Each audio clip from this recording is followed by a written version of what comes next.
चलिए, राष्ट्रीय महिला आयोग द्वारा बनाया गया क्या है, कैसे बनाया गया? नेशनल कमीशन फॉर वुमेन जो है वो कैसे क्रिएट किया गया है? संविधान में बदलाव किया है, यूनियन कैबिनेट ने डिसीजन लिया है, पार्लियामेंट के द्वारा बनाया है, या फिर प्रेसिडेंट के ऑर्डर के द्वारा बनाया गया है? जल्दी से बताइए।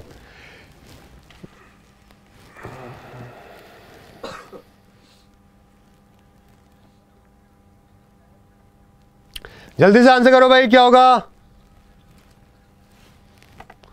और आज टाइगर को 1 साल हो चुका है, कांग्रेचुलेशन टाइगर।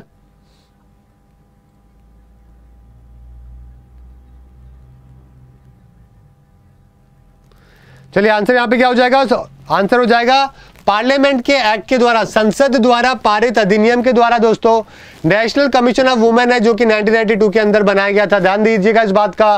कई बार क्या होता है कि सरकार को जरूरत होती है किसी भी कमेटी की या कमीशन की, तो सरकार भी बनाती है, लेकिन कई चीजें पार्लियामेंट के द्वारा बनाई जाती है।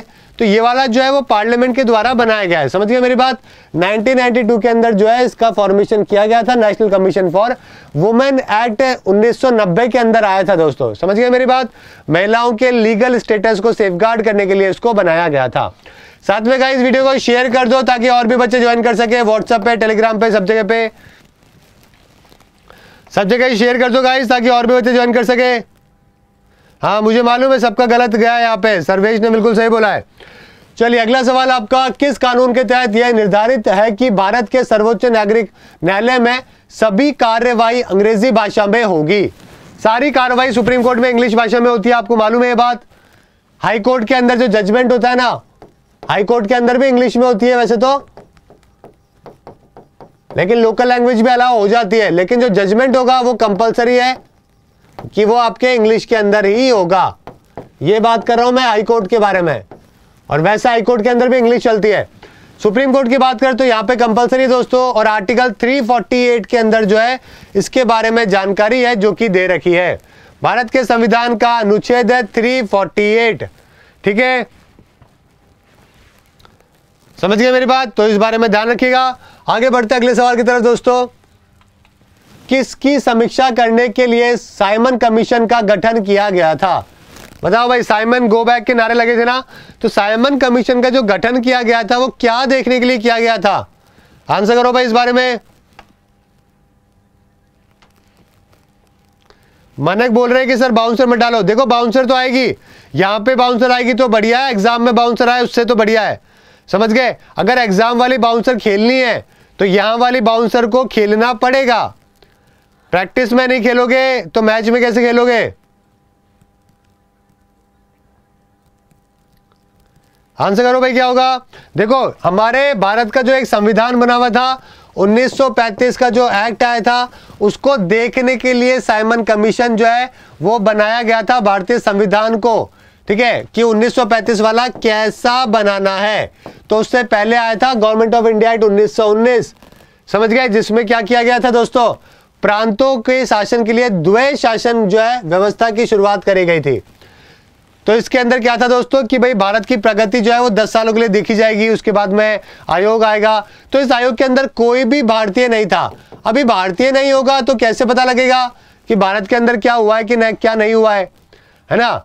फॉरेनर्स को तो लगता है कि इंडिया जो है बहुत जो है प्रोग्रेस हो रही है, बहुत जबरदस्त हो रहा है, लेकिन भारत में रहने वालों को पता है भारत में क्या हो रहा है।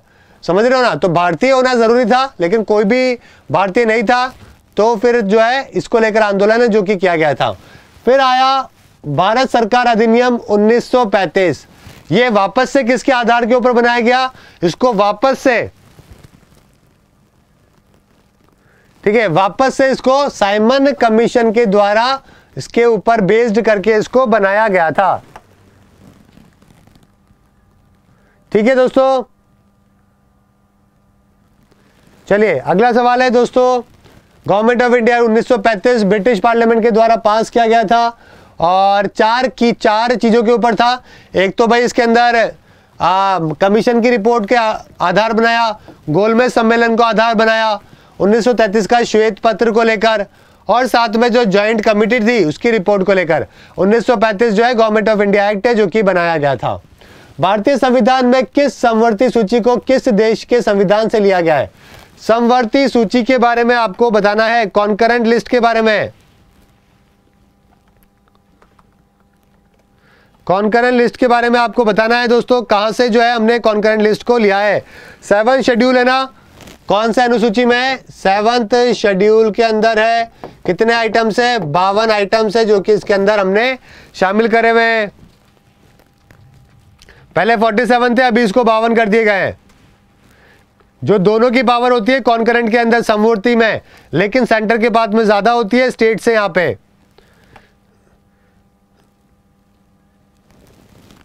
ठीक है, आंसर यहां पे क्या हो जाएगा? ऑस्ट्रेलिया आपका यहां पे बिल्कुल सही आंसर हो जाएगा दोस्तों। ऑस्ट्रेलिया से जो है ये हमने लिया है। ठीक है, कौन कौन सा आइटम है? जैसे कि शादी की बात करें, कॉन्ट्रैक्ट की बात करें, क्रिमिनल प्रोसीजर हो गया, क्रिमिनल लॉ हो गया, है ना। इसके अलावा फॉरेस्ट हो गया, वाइल्ड लाइफ एनिमल हो गए, सोशल प्लानिंग हो गई, पॉपुलेशन कंट्रोल हो गए, education, legal, medical, profession, charity हो गई। ये सारे कॉन्करेंट लिस्ट के अंदर है दोस्तों, जो कि आता है बिजली पानी, है ना, electricity, price control, stamp duty, ये सारी चीजें इसके अंदर आती है। समझ गए मेरी बात? अभी रिसेंटली क्या हुआ था, 5 सब्जेक्ट को जो है वो ट्रांसफर किया गया था। अभी कुछ टाइम पहले 5 सब्जेक्ट जो है उनको ट्रांसफर किया गया था स्टेट से कॉन्करेंट के अंदर। कौन से थे भाई 5? जल्दी से बताओ। एजुकेशन, फॉरेस्ट, ये सवाल पेपर में अभी आया है, पिछले साल बहुत सारे एग्जाम में आया है। फॉरेस्ट हुआ, एजुकेशन हुआ, जो नाप तोल वाली जो होती है ना, वेजिंग जो होती है, वेजिंग के जो मेजर होते हैं, जो तौर तरीके होते हैं नाप तोल के, वो हो गया। इसके अलावा आपके वाइल्ड लाइफ एनिमल और बर्ड के प्रोटेक्शन को लेकर हो गया। क्या लिखेंगे? Protection of wild life and bird हो गया। और साथ में एडमिनिस्ट्रेशन हो गया, किसका? जुडिशियल सिस्टम का, जस्टिस। ठीक है, एडमिनिस्ट्रेशन ऑफ जस्टिस। तो ये 5 सब्जेक्ट को दोस्तों जो है ट्रांसफर किया गया था स्टेट से कॉन्करेंट के अंदर। समझ गए? पहले 47 हुआ करते थे और अभी 52 है टोटल। चलिए अगला सवाल, भारत के मुख्य रूप से गणतंत्र माना जाता है क्योंकि? जल्दी से बताइए, रिपब्लिक क्यों माना जाता है? रिपब्लिक का मतलब क्या होता है? साथ में शेयर कर दो भाई वीडियो को, अगर अभी तक आपने शेयर नहीं किया है तो व्हाट्सएप पे, ग्रुप पे, सब जगह पे। आंसर क्या होगा? देखो भाई, बात ऐसी है, भारत का क्या होता है, हेड ऑफ द स्टेट होता है और उसको इलेक्ट किया जाता है। यानी कि हमारे यहाँ पे राष्ट्रपति होता है, प्रेसिडेंट होता है। इसीलिए दोस्तों हमारा देश क्या है? रिपब्लिक है, जो कि राष्ट्रपति हमारे यहाँ पे चुना जाता है इलेक्शन के माध्यम से। कौन पार्टिसिपेट करता है? एमपी और एमएलए जो है पार्टिसिपेट करते हैं, और यूटी के अंदर दिल्ली के और पुडुचेरी के। समझ गए? तो ये सब पार्टिसिपेट करते हैं राष्ट्रपति के इलेक्शन के अंदर। और एक हेड ऑफ द स्टेट है जो कि चुनते हैं, राज्य का प्रमुख चुनते हैं। देखो दोस्तों, राज्य का जो प्रमुख होता है वो तो हमारे होते हैं राष्ट्रपति साहब, और जो हेड ऑफ द गवर्नमेंट होता है ये कौन होते हैं? ये अपने होते हैं प्रधानमंत्री। समझ गए मेरी बात? ध्यान रखिएगा, ठीक है। भारतीय संविधान के अधिकार का स्रोत क्या है? भारतीय संविधान के अधिकार का स्रोत क्या है?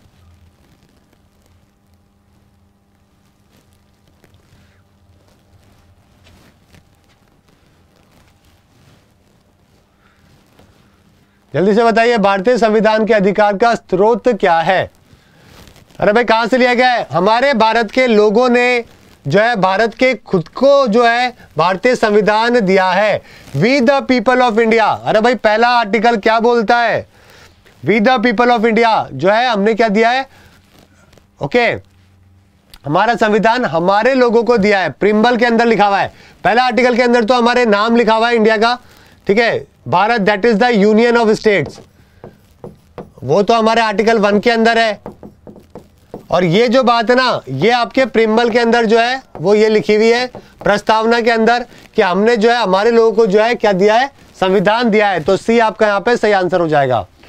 We the people of India आ गया ना लिखा हुआ, themselves authority to the Indian constitution. ठीक है, राज्यसभा लोकसभा द्वारा विचार के लिए भेजे गए धन विधेयक को अधिकतम कितनी अवधि के लिए रोक कर रख सकती है? जल्दी से बताइए।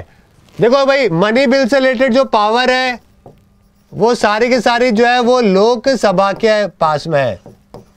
हालांकि लोकसभा राज्यसभा के पास में भेजती है, राज्यसभा कुछ रिकमेंडेशन जो है वो दे सकती है, लेकिन मानना या नहीं मानना लोकसभा के हाथ में है। और अगर 14 दिनों तक कोई भी जवाब नहीं आए तो उसको राज्यसभा के द्वारा पास मान लिया जाता है। तो आपका आंसर क्या हो जाएगा? 14 डेज आपका यहाँ पे बिल्कुल सही आंसर है, जो कि हो जाएगा। समझ गए मेरी बात? ठीक है गाइज। और मनी बिल जो है वो अपने कोई भी टैक्सेशन से रिलेटेड कोई मैटर हो, है ना, गवर्नमेंट की स्पेंडिंग को लेकर हो, तो इन सब के अंदर इन सब चीज़ों को हम क्या बोलते हैं? मनी बिल के अंदर इसको इंक्लूड किया जाता है। आर्टिकल अपना 110 है दोस्तों, जो कि financial matter, taxation, public expenditure, इनके ऊपर है, जो कि देखा जाता है। समझ गए?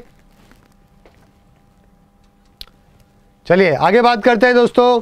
नेक्स्ट सवाल आपका, निम्नलिखित में से कौन संसद की सबसे बड़ी समिति है? जल्दी से बताइए, संसद की सबसे बड़ी समिति कौन सी है?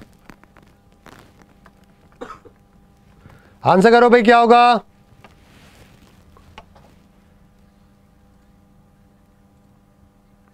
बहुत सारी समिति है जो कि होती है दोस्तों, जैसे कि एस्टीमेट कमेटी के अंदर कितने होते हैं? 30 मेंबर है जो कि इसके अंदर होते हैं, 30 मेंबर होते हैं दोस्तों। इसलिए सबसे बड़ी समिति जो है यही होती है। कहां से होते हैं? सारे के सारे लोकसभा से आते हैं। समझ गए? वैसे पब्लिक अकाउंट कमेटी में 22 मेंबर होते हैं, 15 तो आते हैं लोकसभा से, 7 आते हैं राज्यसभा से। उसी तरीके से दोस्तों पब्लिक अंडरटेकिंग की बात करें तो पब्लिक अंडरटेकिंग के अंदर भी क्या होते हैं? अब इसके अंदर भी 22 ही होते हैं, 15 तो आते हैं आपके लोकसभा से, 7 आते हैं आपके राज्यसभा से। समझ गए मेरी बात? ठीक है। और इसके अलावा पेटिशन को लेकर और भी बहुत सारी कमिटीज है जो कि होती है दोस्तों। तो आपका आंसर यहाँ पे क्या हो जाएगा? एस्टीमेट कमेटी के अंदर सबसे ज्यादा है जो कि आपको देखने को मिलते हैं। हालांकि 3 सबसे जो इंपॉर्टेंट होती है ना, वो होती है पीएससी, पब्लिक अकाउंट कमेटी सबसे इंपॉर्टेंट, उसके बाद एस्टीमेट कमेटी इंपॉर्टेंट होती है, और एक पब्लिक अंडरटेकिंग, ये वाली, ये 3 कमेटियां बड़ी महत्वपूर्ण होती है। तीनों के मेंबर कहां से कितने आते हैं ये आपको पता होना चाहिए। तीनों का जो टाइम ड्यूरेशन है वो कितना होता है? 1 साल का होता है। तीनों जो है 1-1 साल के लिए बनाई जाती है। ठीक है, ये बात आपको यहाँ पे ध्यान रखनी है। समझ गए? पेंशन के बारे में बात करें तो पेंशन के अंदर तो कोई ज्यादा नहीं होते हैं वैसे मेंबर। ठीक है, ये जो पेंशन, ये पेटिशन है, पेटिशन के अंदर जो दोस्तों मेंबर होते हैं वो इसके अंदर होते हैं 15 मेंबर, है ना। सार्वजनिक उपक्रमों की अगर मैं याचिकाओं के ऊपर बात करूं तो इसके अंदर होते हैं 15 मेंबर। ठीक है, तो ये भी बात आपको यहाँ पे ध्यान रखनी है। और नॉमिनेटेड होते हैं, कहीं से भी आ सकते हैं, लोकसभा, राज्यसभा। लोकसभा की होती है वैसे तो यार, ये राज्यसभा के तो आते भी नहीं है, लोकसभा की से ही आते हैं, और लोकसभा की होती है कमेटी वैसे भी। ठीक है ना। चलो आगे बात करते हैं। अगर किसी पंचायत को, अगर, हाँ, और अपॉइंटमेंट कौन करेगा? एस्टीमेट कमेटी का स्पीकर ऑफ द लोकसभा करेगा। अगर किसी पंचायत को भंग किया जाता है तो चुनाव कितने समय बाद किए जाते हैं? जल्दी से बताओ। सेम देखो, अगर लोकसभा को भी अगर भंग किया जाता है, विधानसभा को भी अगर भंग किया जाता है, या फिर आपको पंचायत को भी भंग किया जाता है, तो बात ऐसी है, भंग तो हो गई है तो उसके अगले 6 महीने के अंदर अंदर जो है इलेक्शन कराने जरूरी होते हैं। आंसर हो जाएगा आपका 6 महीना। ठीक है, समझ गए? अगला सवाल, ओम बिरला 17वीं लोकसभा के स्पीकर के रूप में चुने गए, वह किस निर्वाचन क्षेत्र से संसद सदस्य हैं? जल्दी से बताइए, आंसर बताइए क्या होगा?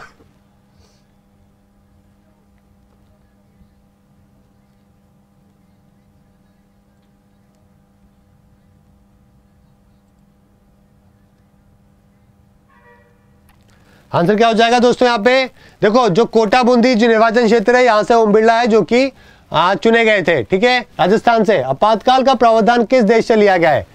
बताओ भाई। इमरजेंसी प्रोविजन जो है दोस्तों, वो हमने कहां से लिए हैं ये आपको बताना है। इमरजेंसी प्रोविजन आर्टिकल 352 हो गए, 356 और 300। जल्दी से बताओ भाई, आंसर क्या होगा?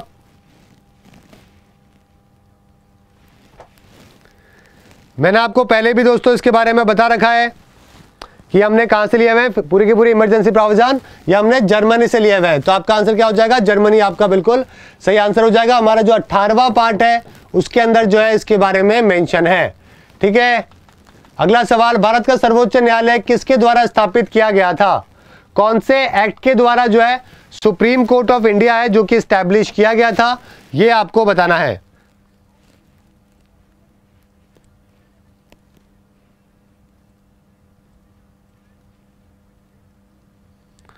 बताओ भाई क्या होगा आंसर। ठीक है, देखो तो सबसे पहले तो आपको ध्यान रखना है कि जो अपने एच.जी. कानिया जी है वो तो अपने दोस्तों क्या थे, पहले सुप्रीम कोर्ट के क्या थे दोस्तों, अपने न्यायाधीश थे, समझ गए। इसके अलावा बात करें तो सुप्रीम कोर्ट की जो अपनी स्थापना होती है दोस्तों, सुप्रीम कोर्ट ऑफ इंडिया की, तो पहले फेडरल कोर्ट हुआ करता था और 1 अक्टूबर 1937 को जो है ना वो हमारा ये बना था, उस टाइम पे फेडरल कोर्ट हुआ करता था।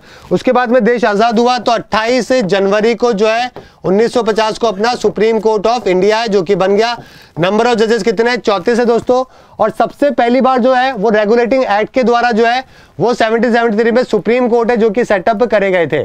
ठीक है, भारतीय संविधान का कौन सा अनुच्छेद सर्वोच्च न्यायालय को अपने स्वयं के निर्णयों को आदेश की समीक्षा करने की अनुमति देता है। यानी कि आपको कुल मिला के यहाँ पे जुडिशियल रिव्यू के बारे में बताना है कि जुडिशियल रिव्यू जो है दोस्तों, जुडिशियल रिव्यू की जो पावर है वो सुप्रीम कोर्ट को कहां से मिलती है, कौन से आर्टिकल से मिलती है, ये आपको यहां पे बताना है। जल्दी से आंसर करो भाई क्या होगा।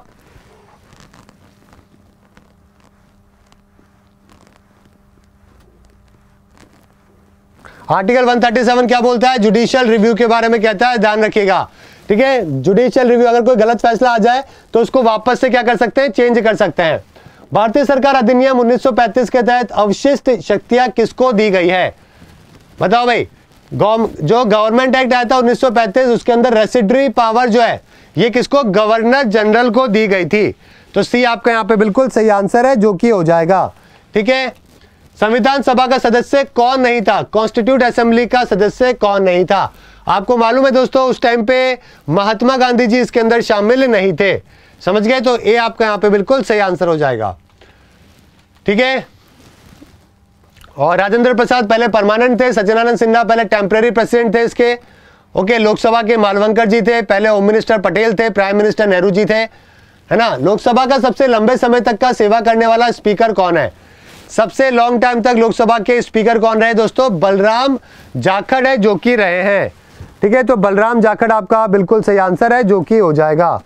ओके, बलराम जाखड़ की अगर मैं बात करूं दोस्तों तो 1980 से लेकर, एक बार तो 1980 में बने फिर वापस से 84 के अंदर बने। ठीक है, तो काफी लॉन्ग टाइम तक जो है ये रहे हैं। निम्नलिखित में से किस विधेयक पर राष्ट्रपति को नए विचार के लिए वापस भेजे गए अपनी मंजूरी देनी चाहिए, मतलब वापस से भेजने पे मंजूरी देनी पड़ेगी और उसको वापस भेज भी नहीं सकता। वो वापस क्यों नहीं भेज सकता, क्योंकि उसके द्वारा इसकी शुरुआत करी गई थी। देखो मनी बल की जो शुरुआत होती है ना वो प्रेसिडेंट के द्वारा ही होती है।